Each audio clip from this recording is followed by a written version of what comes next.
préfet any Antananarivo mivadibadika eto ny lelanay.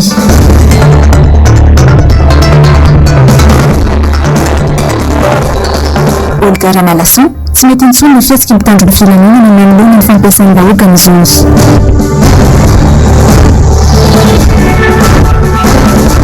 Robe ny mpanohitra ho any demokrasia eto Madagasikara mitonitolona ho an'ny fanavotam-pirenena. Alatsinainy 5 Jolay taona 2024 amin'ny kafaliny indray ary no ianako aminao anatin'ny fampalalam-bavany MBS amin'ny fitakariva ity. Manolotra ny araba tompoko kilasy tompoko vavy manasanao anaraka ny fotoanan'ny vaovao hatramin'ny farany. Nanao valandresaka ho an'ny mpanao gazety tetsy amin'ny QG Belair ampandrana androany ny rodoben'ny mpanohitra ho an'ny demokrasia eto Madagasikara na ny RMDM izany. Nandritra izay indrindra no nitondran'izy ireo ny teny fisaorana ho an'ny vahoaka malagasy izay tonga maro nandritra ny hetsika izay nataony sabotsy lasa teo nanamafy ihany koa izy ireo fa mitonitolona ho an'ny fanavotam-pirenena. Jarmano Menjanahary Manora Malala. Namaky batilana ny tsy fandraisana andraikitra ataon'ny HCC amin'ny tsy fanajana lalam-pandrenana izay miaro ny zon'ny mpanohitra sy ny vahoaka malagasy any hevitra ny kalalahana ny RMDM na ny rodoben'ny mpanohitra androany no mafisin'izy ireo fa ny fanitsakitsahana lalam-pandrenana ataon'ny mpitondra dia midika fa voabaiko ny mpitondra fa tsy manana ny fahaleovantena ny HCC iaro ilay lalam-pandrenana izay antom-pisiny ity androm-panjakana ity. Misy ny satan'ny mpanohitra ao anatin'ny lalam-pandrenantsika. Ny antson'ny HCC izahay hoe aseho iary fa tany tandalana tsy mitanila ianareo manoloana ny zavatra mitranga tamin'ny sabotsy lasa teo. Ho anareo mpitandro filaminana izay tena mikianja dia gaga izahay hoe tena iny marina ny tena tanjona sy ambadiky nireny zavatra reny satria misy namanay izay tsy tokony ho samborina mihitsy ary ny tena marina satria sady tsy nandray fitenenana no tsy nanao action fa manotro miaraka aminay dia nosamborina tena natao sambotra na fanaovana kidnapping mihitsy ary ny fomba nanamborana an'izy mirahalahy. Dia eto izay dia mbola misitina isainy rehetra fa tsy mendrika tokony ho ireny no atao eto amin'ity tanindrazantsika ity. Noho izany dia mbola miantso mpakasitraka sy mpanaradianay izahay tsy izahay reto ihany fa ireo vondrona maro miaraka taminay mbola hanihy ny tolona izay tokony ho ataotsika satria ny tanjotsika dia hitady vahaolana hoentiny manavotra amin'ny firenentsika. Tsy misy kianjan'ny demokrasia eto Madagasikara ka ny kianjan'ny Macron no nangatahany mpanohitra mba hanehoana hevitra amin'ny maha propriété privé azy. Fihetsika mandika lalàna no nasehony mpitandro filaminana ny sabotsy lasa teo ireny. Ny toerana manatopo gaga izay fa sady tsy nangataka tamin'ny tompony ny mpitandro ny filaminana no nanakana ny toerana izay tsy anazy. Ry zareo miteny fa hoe tany tandalana io hoe tany misy lalàna ka tokony hanao fangatahana izay olona maneho hevitra. Ry zareo nita teo zany iza nanome alalana azy tompony toerana ve nanome alalana ny zareo nandehanany zareo hoe bahana anio tanin'olona na toeran'olona manokana io. Zany ve le atao hoe manaja lalàna zany dia ny fanajana lalàna ianao tokony modely amin'ny fanajana lalàna no manao zavatra ohatran'izany ny olona andeha hamonjy ny toerana misy azy indray endesakananao dia ianao zany milaza manaja lalàna tsy hoe rehefa misy basy tompony lalàna fa tany misy lalàna marina eto ka ndao ajantsika sy zany lalàna zany ianareo mampisehoa amin'ny olona rehetra fa manaja lalàna sady mpanao lalàna no mpanatateraka an'izany lalàna zany. Tsikatra ihany koa nandritra ireny fotoana ireny ho hatrany RMDM fa mifanipaka ankarona ny samy mpitondro tsy mazava intsony ny baiko omena ny mpitandro ny filaminana zary fitaovana politika ny mpitandro ny filaminana ary ampiadivina amin'ny vahoaka malagasy. Ny fanohitra ny fandraisana toromarika eto amin'ny firenena hafa ny toromarika omeny préfet dia hafa ny zavatra hitatsika tena kianja iza ary no tena mitorona n'ity firenentsika ty.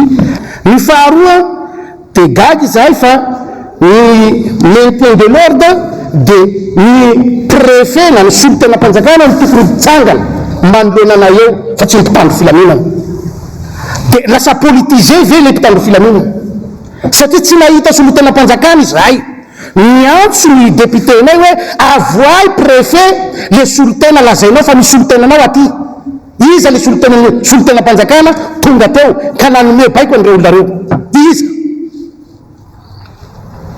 zany ve ny fanarahan-dalàna, zay ve ny lalàna misy eto amitsika, zay tsy fanarahan-dalàna zay mihitsy no mahatonga atsika mijoro tsy mitsangana fa tsy hoentin'ny olona tsy mpanara-dalàna ty tanindrazantsika ity ary tsy hanovana barofo tahaka an'izany fa tsy maintsy mijoro isika na inona zavatra ho ataon'reto olona reto na inona zavatra eretreretiny tsy maintsy mijoro tsika ho an'ny tanindrazantsika. Izahay dia manome toky anareo vahoaka fa tsy emotra ny amin'ny fanatanterahana ny fanavotana n'ity firenena ity fa adidinao adiditsika miaro ny tanindrazantsika satria latsaka katerena loatra i Madagasikara ka mila fanavotana ny firenentsika ho an'ny taranaka faramandimby. Mahakasika ty hetsika ny farany herinandro lasa teo ity ihany koa dia namoaka fanambarana androany ny antoko HVM taorian'ny fanambarany filoha teo aloha Marika Ravalomanana no sady filohan'ny antoko tiako Madagasikara ihany koa filohan'ny RMDM ny sabotsy lasa teo avitra sy olon-draibe sy Andra Kotomalala. Manoloana ny trangany seho ny sabotsy lasa teo tetsy amikanjan'ny finoana Magrobeorika nikasan'ny RMDM nandrolobe ny mpamoatra ho an'ny demokrasia eto Madagasikara anao fionana ifanakaloza-kevitra ho fanavotam-pirenena. Tsy totosa nefa izany noho ny fanakarana nataon'ny mpitondra tamin'ny alalan'ireo mpitandron'ny filaminana. Namoaka fanambarana ny antoko HVM androany.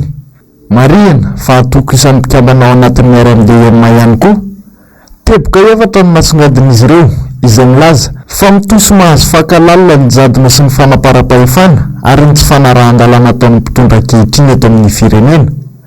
Takonao anatin'ireo matahora sy ny fanampenam-bava ny tsy fahaiza mitantana mampitondro ny fahantrany vahoaka malagasy. Ny fandrobanany harem-pirenena ataon'ny olon-gitsy arovan'ny fitondrana dia mampitondro sesilany ireo fahorian'ny vahoaka malagasy. Manoloana ireo trango ireo ny antoko HVM dia teboka voalohany manameloka ny fanakanana ireo tsy mitovy hevitra amin'ny mpitondra ankehitriny sy ny fanehoan-kevitra natao am-pilaminana teto Antananarivo ny sabotsy 13 Jolay lasa teo. Teboka faharoa manameloka ny fampiasana herisetra ka nikasihan-tanana ny filoha lefitry ny RMDM Pasteur Edouard Tsarame sy ny fisamborana keriny natao tamin'ny sekretera jeneraly sy ny mpandrindrana tokotiko Madagasikara Andriamasinao Rina sy Rakotonelina Jean-Claude ary ireo izay tsy mankasitraka na koa ireo mitsikerany filoha. Teboka fahatelo mandahaka tsy rano ny fampiororo nataon'ny mpitondra fanjakana amin'ny alalan'ny fampiasana ny mpitandron'ny filaminana sy ny fitsarana. Teboka fahaefatra manamafy fa vavolombelona ny mpiara-monimby nato-kiraisa-pirenena manoloana ny fampahatrana ny vahoaka malagasy sy ireo tsy fananjana ny demokrasia. Mampirisika ny vahoaka malagasy tsy ankanavaka ny antoko hiady amin'ny tsirarin'ny tranga eto amin'ny firenentsika. Ny herim-bahoaka tsy resin'ny basy ary misy farany ny zava-drehetra lasa izao ny fanometanana ho an'ny fampandrosoana. Antananarivo fa 5 ny volana Jolay 2024. Manao sy ny eo ambany ny sekretera jeneraly nasionaly Rassambany Alain Désiré. Tsy afa-miala tamin'ireny zava-nitranga tamin'ny sabotsy lasa teo ireny moa ny prefet Antananarivo tsy manaja ny lalana velona eto Madagasikara ny tenany ary tsy voasambany sy no anitsakitsaka ny demokrasia toy izao. Asin'Andriamalala sy Tokra Marla. Ny zoma no nilazany tamin'ny mpanao gazety ny prefet n'Antananarivo fa afaka mamory olona ao amin'ny Magrobeorika ny RMDM saingy kosa tsy mahazo mivoaka an'ity kianja amin'ny fefy ity. Akory nefa ny akagany rehetra raha nahita ireo mpitandro filaminana anarivony ny paritaka nanerana Analakely sy ny Beorika nanakana ny hetsika sy ny fanehoan-kevitra no kasainy ny vahoaka sy ny RMDM no tanterahana ny sabotsy lasa teo. Fietsika izay manosihosy sy manitsakitsaka tanteraka ny demokrasia.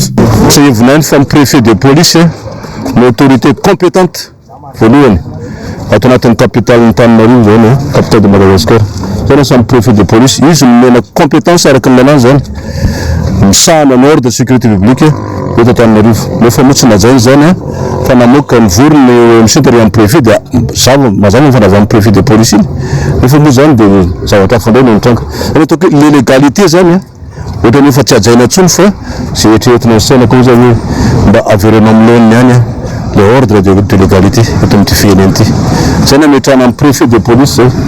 zay ny mety anazy izy ny président na OMC tsisy compétent koatra anazy moa raha zavatra mitranga eto Antananarivo ndresako hoe zavatra mampalemy zay. Fananan'olotsotra ny kianjan'ny finoana magrobeorika ary efa nazahoana alalana tamin'ny tompo-tany ny ampiasana izany ka tsy tokony hosakanana tahaka ireny. Io tena hoe propriété privée le izy. Zay nge le izy mifangatana amin'ny tompony efa natao. Ary le izy efa lazana milamina nge tsisy zavatra atahorana nge fa milamina ny olona.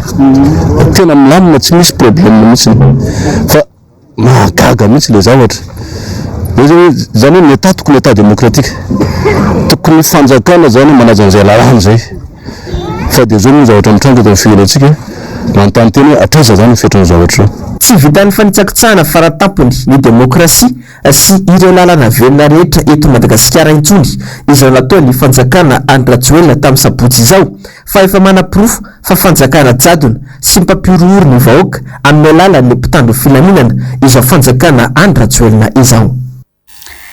Ny ova paikady ny ataon'ny vovonana gasy leo ivondronana fikambanana tanora ampolony maro raha tokony tamin'ity androany ity mantsy no anateran'izy ireo ny antota taratasy mitaky ny fialan'ny filoham-pirenena teny amin'ny fitsarana avy moa malalam-pandrenana dia tsy tanteraka izany isy araka izany paikady vaovao ka amin'ity herinandro ity no hanaovana ny drafitra rehetra mahakasika izay. Ando Miaratina sy Mathieu Prince.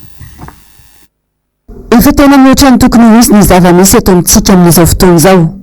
Tsy voafehintsony ny fitantandra raha-mpanjakana. Toy zary lasa fitondrana baranany tsy misy lalàna ny mijoro. Any ka manao izay daniny kibon'ny mpitondra.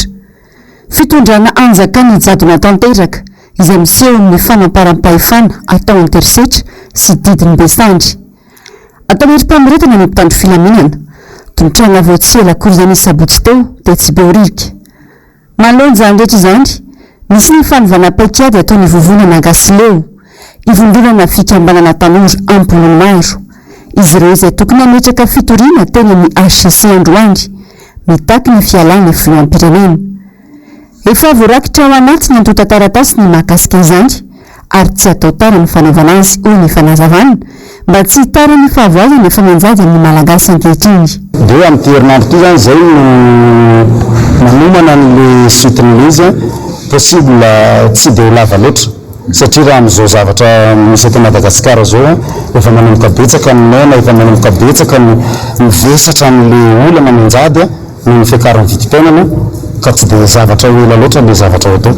Misy ny stratégie zay tsy hoteneniny fa ny azo ampahafantarina dia misy ny taratasy izay efa homanina eo andalam-pamanana ny ametrahana azy araka le fanotenena tokony andrany fa misy fandaminana ny zavatra rehetra atao ka ny androm-panjakana telo mety ho efatra eo koa aza no ametrahanao izany taratasy izany satria raha izao zava-misy izao dia tena manjaka tanteraka ny jadona eto amin'ny tany sy firenena araka ny teneniny président de hoe mety hisy ny fiovan'ny mety stratégie fa ny fametrahana ny taratasy dia efa eo andalana karakarana zany amin'ny fanaterana amin'ny androm-panjakana tandrify rehetra. Miankina amin'ny tsotretra fa zao ny vahoaka zavatra misy tsisy zavatra azo afenina tsy fa raha ohatra moa izy tsy hotaitra amin'le izy dia miankina amin'ny taitra izy dia sauver le vahoaka fa ny zavatra misy mety tokony efa mbataitra kosa izy fa tsy variana fotsiny hoe misy usine voana fanaovana siramamy atsangana ny amin'ny toeran-kafa nefa ny vola hividarana an'le siramamy raha tsy misy. Mila mandray amin'ny tanana no avy ny rehetra fa nabaka-hevitry ny tsiraray no ahafana miala ato anatin'izao zava-misy izao. Tsy vitan'ny fimenomena intsony fa fandraisana andraikitra no andrasana. Iverenantsika kely ny hetsika ny sabotsy lasa teo to lasa zary fomba fanaon'ny fanjakana amin'izao fotoana izao ny fampiasana hery ho fanakanana ny olona tsy sitraka ny zony nomelohy ny sekretera jeneraly ny RMDM Olga Ramallasson ny fihetsika mitandro ny filaminana nanda tsy idirany vahoaka ao anatin'ny kianjan'ny finoana Magro Beoririka fanampanazavana. Magro zay kianja ny demokrasia rehefa tsy nomena ny demokrasia tatra dia izao nefa ny anaovany atsika zakanay vahoaka zaho zay dia jogo foana hatramin'ny farany hoy amintsika hoe sahy mijoroa finoana lasa zao. Tonga nanatevin-daharana ny hesika no tanterany RMDM tamin'ny sabotsy lasa teo ihany koa moa ny avy any amin'ny faritra hafa ivelany Antananarivo. Isan'ny tazana tamin'izany ny solon-tenany avy any Manakara, tazana ihany koa ny avy any ivelany Madagasikara. Asin'Andriamalala sy Tokotry Marla. Tsy sakana ary tsy mipetraka olana ho an'ireo mahatsapa fa tena mila fanavotana i Madagasikara ny alaviran-tany. Ohatra amin'izany dia nisy tamin'ireo mpitolona tamin'ny sabotsy lasa teo no avy any Manakary. Maharary azy loatra ny olana mianjady amin'ny mpiray tanindrazana aminy ka izay no nahatonga azy ireo ijoro tamin'ny sabotsy lasa teo. Zaho zany avy any amin'ny faritra Fidivinany distrika Manakary eo. Dia ny tena antony akarako nakaty zany le fanatevenandarana amin'ity tolona ity. Sanatria hoe resaka atao politika ny tena dia ity sy izay. Fa te saronay fa maharary ny vahoaka any amin'ny faritra any aminay ihany. Hita fa tena tsy mety tsony zany le fitondràna raha zaho mandinika anazy. Fa ny sasany tsy haiko fa raha ohatra ny anahy zany zay ary zay misy na tonga anay sy nihera tamin'ny rakotsy rabe fa tonga dia nandeha mba natevin-darana mba ilana an'ity fahasaranana ho an'ny vahoaka malagasy hitambarana ity. Ny tena marary zany raha ohatra ampina manokana eo zany resaka fampianarana dia ny resaka fampandrosoana ao amin'ny tanàna. Ny amin'ny resaka fampianarana zao dia mbola misy ny maître Fram ao sy izaho rera nefa fa mbola maro ny maître Fram no siba ao. Ohatra ny amiko manokana moa zao dia fa hitan de service ao zay ary pré matetika direction d'école foana nefa mbola no siba jusqu'à maintenant zao. Azaho azy zary zany ny mpitantana ny resaka tompon'andraikitra amin'ny fampianarana eto Madagasikara amin'izany resaka zany. Ary sy izaho rera nefa tratrin'izany fa maro. Matoa zao tonga eto ny zoro vonona hiatrika ny mafy sy mangidy mba hampandrosoana ny resaka fampianarana. Ny vahaolana maharitra moa zao raha ohatra ny amiko dia ny hoe raha ohatra ka mety ny rehetrarehetra aleo rangahy zay sy vonona aleo mametra am-pialana izy ohatra ka sy mazoto izy ny ampandroso. Fa ny anay zany ny angatanay aleo mena n'izay mazoto ny fitondrana sao dia mba ny mazoto ihany koa ny tokony afaka ny mangirifiry an'ity tanindrazana ity. Tsy navy eto Madagasikara irery ihany no tazana tamin'ity hetsika nosakanana ity fa tazana ihany koa ireo avy any Frantsa. Izay moa avy any Indilambato zany dia ohatranako zao raisiko ohatra fotsiny ny fahitako ny Madagasikara tamin'ny herintaona sy androany dia tena niva be mihitsy satria betsaka ny malagasy izay lasa nahantra. Ary efa 13 taona tsika zao nitolona ary nay nahantra ka efa aoka izay ka mila mirahina isika rehetra miara-nitolona fa efa tsisy tsony jatona eto Madagasikara ary indrindra ny fahorian'ny malagasy, ny fahantrana, ny tsy fananana asa, ny tsy manan-kialofana, ny tsy misy sakafo, ny marary ka zany rehetra zany no mahatonga atsika malagasy tokony hivondrona hitaky ny fialan'ny zareo ny fitondrana. Ny fitiavan-tanindrazana tokoa tsy vitan'ny fitserana fa tena ilaina ny fijoroana. Izany indrindra no antony nahatonga ny filoha Marc Ravalomanana izay lehibe ny mpanohitra eto Madagasikara ny antony vahoaka ijoro anohitra antsirarina sy nijadona ny sabotsy alina lasa. Nivoaka tamin'ny farany herinandro teo ny mpianatra nahazo fampiofanana avy amin'ny tanora timy natao amin'ny boriboritany fahaenina fiofanana mahakasika indrindra ny call center no natao tamin'izany. Ando Miaratina sy Mathieu Prince. Manana herijika rehetra ilaina ny fampandrosoana ny tanora. Izy ireo tokoa mantsy no avy ny firenena. Maro amin'izy ireo anefa ny mangetaeta fanofanana sy asa hivelomana ka afaka amorona asa ho an'ny tenany. Tsy vitsy ny tanora no maniry izany, saingy noho ny fahasahiranana, ny tsy fisian'ny politika matipaika ho an'ny tanora dia miverin-dalana. Miazoazo ka lasa vesatra ho an'ny fianakaviana sy ny fiarahamonina ary ny firenena mihitsy no hafarangy. Tsy misy afa-tsy ny famoronana asa fa mpiofanana araka-asa no ahafahana manatratra ny tanjona. Tsy natao ambanin-javatra izany ho an'ny tanora tiana no manarina. Misy ny tetika asa tanteran'izy ireo mifantoka indrindra amin'ny fanampinan'ny tanora hiditra amin'ny sehatry ny asa. Ka tanora ampolo no nahavita fiofanana momba ny call center ny farany herinandro teo. Ny tetikasa tanora tiana eto Ambohimanarana moa dia maro ny fahitatsika teo eo fampianarana call center, eo ny fampianarana informatika, eo koa ny fampianarana reny misy ho an'ny ankizy maro samihafa izy io tsy voatanisa amin'izany ny fampianarana savony koa atsoatso atao eo ny fanaovana fampifanana ny aloha mpanatody lava sy fakana nofo. dia zavety zamboa dia entina anasoavana ny tanora ety faritra Bovanarina izay zava-tsahay kely anarana moa zany nentinay omena ireo tanora. Vinahitana sy angadina manana itsihetsika ity ireo tanora timina. Vinary fanamby lehibe ataony nantokontsika Madagasikara araka ny antom-pijorony ny fanampina ny mpiarabenina aminy. Raha nambara misy olom-bavavahoaka toy Soandriamampandry voafidy teny an-toerana izay nanotrana ity fotoana ity. Tsy atao raraka amin'ny tany fotsiny ireo ezaka vita hatramin'izay fa toy izany amin'ny fiara-miasa eo amin'ireo olom-boafidy sy ny rafitra ny fotony. Ho filamatra amin'ny rehetra ny tanjona ka samy misitraka tombony avokoa ny rehetra. Ho an'ny boribory-tany fahenina tsy misy adino fa samy misitraka izany avokoa ny sehatra rehetra eo ny fanatanjahantena, ny sosialy, ny fampianarana sy ny fanabeazana. Tafiditra anatin'izany ihany koa ny fampiroboroboana sy fanampiana ny tanora amin'ny lafiny maro. Team zany ny district izay rafitra ao anatin'ny team zany ao amin'ny district anankiray dia miasa zany miara-miasa fomba belatsaka zany ny district anatin'ny district dia ny jeune team izay voalazany teo zany ny zava-ataon'ny jeune team ireo koa ny femme team izay koa misy fifanampiana amin'ireo vehivavy maro zany amin'ny asa tanana sy fifanampiana ao anatin'izay. Betsaka zany ny asa atao ao anatin'izay. Ary io tsy hoe sombavavoaka dia anao an'izany na dia tsy asa fa maolo-pirenena zany dia manampy ary manao izay vita zany ao anatin'izany. Ary izay ny isaorako ny district sy ny femme team ary indrindra fa ny jeune team zany amin'ny zavatra tahaka izao ny fanampy zany. Ary zany dia tena mirindry ny asa ataonay zany dia fiaraha-misalaha ary mifanampy ao anatin'izay mba asosy tsara ny farany herinandro telo nivoaka tamin'ny fomba ofisialy ireto tanora nampifany ny tanora team ao ambony-manazona ireto momba ny call center. Ankoatr'io maro ireo karazam-piofanana manaim-pona omeny ny tanora team natao hanampiana sy hanamorana ny fiatrany tanora no aviny. Raha mpianakaviana iray kosa no nijoro vavolombelona tamin'ny Alabato izay nisy teto Madagasikara tamin'ny fifidianana ny fanesy teto ireny.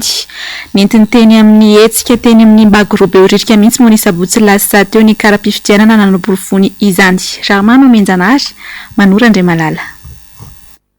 Tazana tanteraka nandritra ny hetsiky ny RMDM ny sabotsy lasa teo fa maro ary ny vahoaka malagasy ny zavatra iainany ankehitriny. Rehefa nifanosika tamin'ny vahoaka malagasy te aneo hevitra ny mpitandro ny filaminana ary tsy nanaiky ny idiran'ireo vahoaka atao amin'ny kianja mifefy dia teo amin'ny arabe no naneho ny alahelony. Ray mpianakaviana iray avy any amin'ny faritra Ambatondrazaka Indry no nijoro vavolombelona fa isan'ny nanana kara-pifidianana misy 5 ny tenany nandritra ny fifidianana filoham-pirenena farany teo. Izany hoe kara-pifidianana misy 5 misoratra amin'ny ity ray mpianakaviana ity avokoa.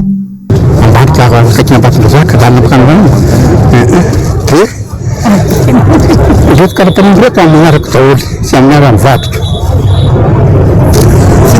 Fidla karapanondro dimy. Olona ray ny anarany. Ray ihany ny anarany. Raha fitarjona daholo. Tamin'ny teo. Dika midika amiko zany tsy mandeha amin'izy le fifidianana fa volana vakata avy ny zanako valo. Tsisy nandeha fidy nareo satria olona avy manao ray alina ny zanako dia manjato no meno ny zanako dia teto mandeha fidy izy. Ao ny karaha fifidianana zanako tsisy ny tomboana na azy. Zao ny pirofo zany ireo karaka fifidianana ireo anaty ao misotra zanako sy navadika. Ananako pirofo ary tsy andainga ary tsy ahitako olona lahako. Teo imason'ny mpitandron'ny filaminana izay nisakana ny vahoaka tsy hiteny sy aneho hevitra tetry amin'ny Makoromo no nanaova ny fijorona vavolombelona io ary nambarany tamin'ireto tafika fa mpitondra mangalatra no arovan'izy ireo mafy amin'izao fanakanana ny vahoaka tsy hiteny marary azy ireo izao. Leo fahantrany izahay ho hatrany ny fanazavana. Tonga eto izay mpiasan'ny sekreny marary tsy mahazo karama anatin'ny folo fanjava marary zegny avako anareo marary tsisy olo mangala zanaka mpiasan'ny leko sekreny raha lekôly tsisy ireo maramila namatsika ty zao io mba zanaka vehivavy zany teny zegny kela zay naveto na reny fivoriana amin'ny magro tonga eto nagnano participation zay boka hany naviagna eto naveto zay tsy tafiditra agnatin'ny magro marary aminay tongavagna eto e kela ino hoe tokony ataontsika fa tologno tsy maintsy mandefa fa tsy rariny loatra ty. tegna tsy rary tsisy olo mangala zany ka piasan'ny secret na Diogo tsy mahazo mianatra piasan'ny secret folo fanjava agnarana ny tsay io edy tsay io boka Diogo namono secret mampalahelo karakory ny afarany marary za mivolagna anareo zegny marary mbala ho isy farany tsainy Kristiany zegny fivolagna ambany betsaka amin'ireo olona avy any amin'ny faritra no miandry ny baiki-pitolomana ho an'ny fanavotam-pirenena ankehitriny misy mihitsy aza any mitaky fa tokony atomboka ihany koa ny any amin'ny faritra misy ihany koa ireo ny hevitra fa tsy tokony androm-pitarika intsony ny vahoaka malagasy izao fa ny vahoaka ihany no mila ny samy teny sy maneho hevitra amin'ny tsy fankasitrahany intsony izao fampahantrana atao amin'ny vahoaka sy ny didijadona misy eto amin'ny firenena izao. Mbola ny mahakasika inesika ny mpanohitra tesin'ny magrobeoririkiny ihany koa moa no nibana tao anatin'ny fandaharana miara-manonja tamin'ity androany ity mamintina amintsika ny fandaharana ho an'ny androany ary ny zavandremahefa sy tahiriny aina. Taratry ny fanjakana jadona ireny zavanitranga tamin'ny sabotsy lasa teo ireny hono sy olomam-bahoaka Fidèle Razarapira tsy azo antoka intsony nisian'ny fifidianana madio sy mangarahara eto amin'ny firenena satria fehezan'ny mpitondra ho azy samy rery ny rafitra rehetra mizahana izany.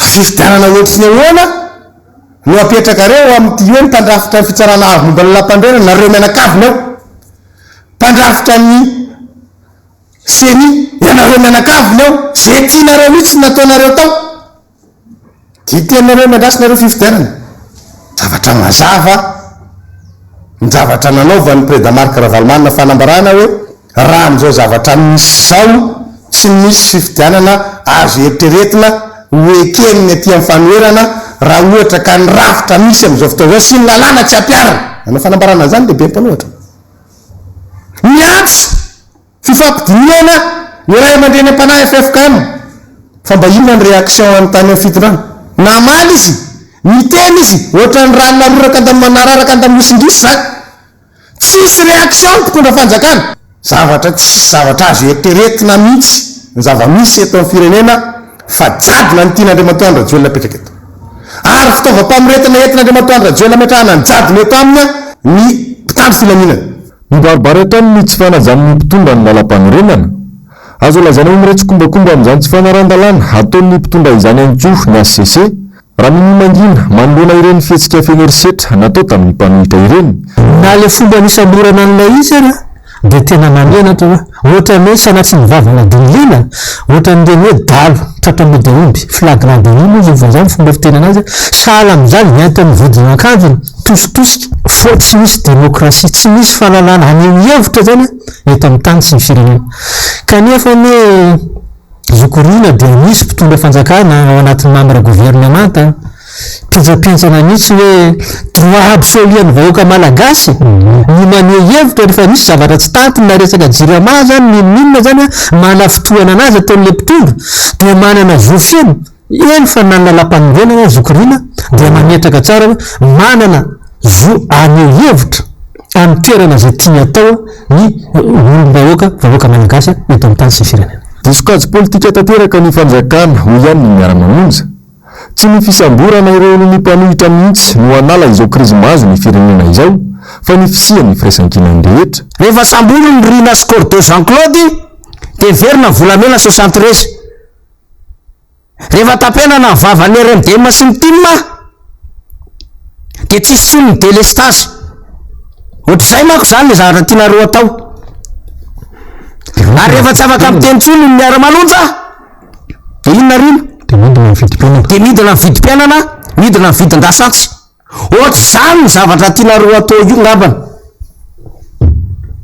ka tsy mbola mahita an'izany tsika miracle mon ami raha tafavoaka amin'izao situation zao nareo miracle mon ami dia le mitondra zany dia zay revena mijadana fotsiny le malagasy dia mampiatra fahefana amin'ny mampitandro ny filaminana vitsivitsy fa tsy izy rehetra satria ireo koa namatsika malagasy mitovy amintsika manana vady aman-janaka mba sahirana mba karohana vola isan'andro isan'andro mba mahatsiaro ny fahasaranany ihany ireo mpitandro ny filaminandreo reny.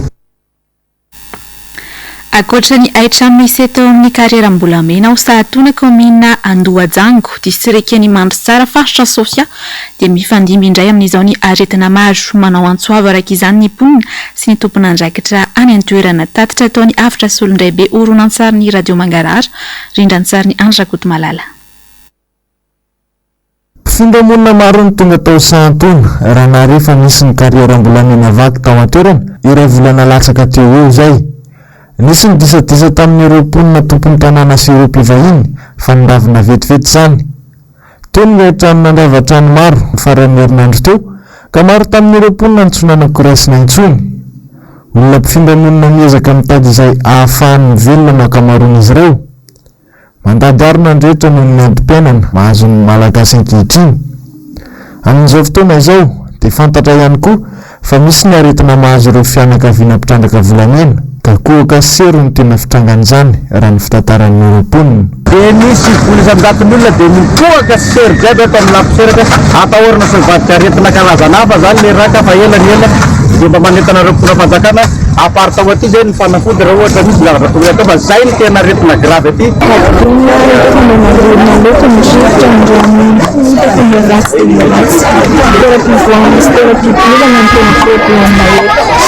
Manoloan'izany dia manao antso amin'ny fitondram-panjakana ny sefoky tany ao an-toerana noho ny fahasarotan'ny fahafahana misitraka ny fanafody. Tao ny fahasalamana betsaka ny olony marary ina diky vokotra ny ranoratsy raha misy toy maloto ary le fahadiovana tsy misy kitianay zany mba ny rano tokony mampadio pompy te misy te taloha or izy amizay zany efa misy fahasimbatany zaheno tsisy ny vola tokony ndesiny namboarina izy io mba mangataka ny fanampiana nyreo mpitondro fanjakana mahefam-bola io fangatana tompoko raha toka mba misy fitsinjovana fitondram-panjakana mahefa ampinare zahefo zay zany atiny. Tsy amin'ireo toeran'ireo ihany fa maro ny fitaranana mikasika ny fahasalamana sy ny fisitrahana fitsaboana noho ny tsy fisian'ny toeram-pitsaboana sy ny alavirana ary ny tsy fisian'ny fanafody.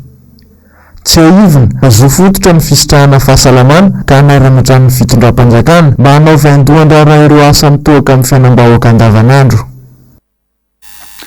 Ny vaovao tapatapany dia misaonana ny tontolon'ny asa fanaovan-gazety mody mandro omaly alahady teo amin'ny 7 taonany i Rahajarizafy Jeremina Idami mpanao gazety Zokiolona filoha amboninaitry ny CJD no sady bahay tantara ihany koa efa toy ny andahatsoratra sy taleny famoahana tamina gazety maro samihafa ny tenany. Nanao fikarohana sady nanoratra ny boky momba ny tantaran'ny mpanjaka Radama sy ny raharaha 770 sy 700 ary mampianatra ny teny malagasy ihany koa izy. Nitazona ny talemsana ny kolotsaina teo anivon'ny ministera ihany koa Idami ny taona 2010 sy 700 mialohan'ny nisy tronoron'ombo izahay eto amin'ny fahitalavitra sy ny radio MBS moa dia mirary fionana feno amin'ny fianakaviany manontolo sy ny tontolon'ny asa fanaovan-gazety. Ny vaovao ny fanatanjahantena kosa indray dia ny bata fandresena teo amin'ny lalao fifanitsanana ny fiadinan'ny tompon-daka ny Afrika Tranona 2024 ny ekipa pirenena Bariany Madagasikara isa rainy ohatra no nandresen'ny ekipa pirenena Seychellois teo amin'ny kianja ny Côte d'Or National Sport ao Maurice omaly alahady. Io no lalao voalohany natrehan'ny Bariany Madagasikara ary ho tanterahana amin'ny kianja be ny Mahamasina ny lalao miverina ny alahady faraka amin'ny 30 ny volana Jolay 2024 izao amin'ny 4 ariva. Raha ny alahady fa 7 ny volana Aogositra 2024 kosa no fifanitsanana ny CAN na beach soccer ka ao Mahajanga amin'ny 3 tolakandro no ataony fionan'ny Madagasikara sy ny Seychelles. Eo amin'ny maresaka iraisan'ny pirenena no anakatonantsika ny vaovao amin'ity androany ity dia mikatsaka ny fomba rehetra entina andresena ny aretina COVID-19 hatrany Chine amin'izao fotoana izao. Tsy mitsahatra ny fikarohana sy ny fanentanana amin'ny fanaovam-bakisiny. Afitra solondray sy Andrakot Malala. Firenena tsy afabela amin'ny aretina COVID-19 raha i Chine.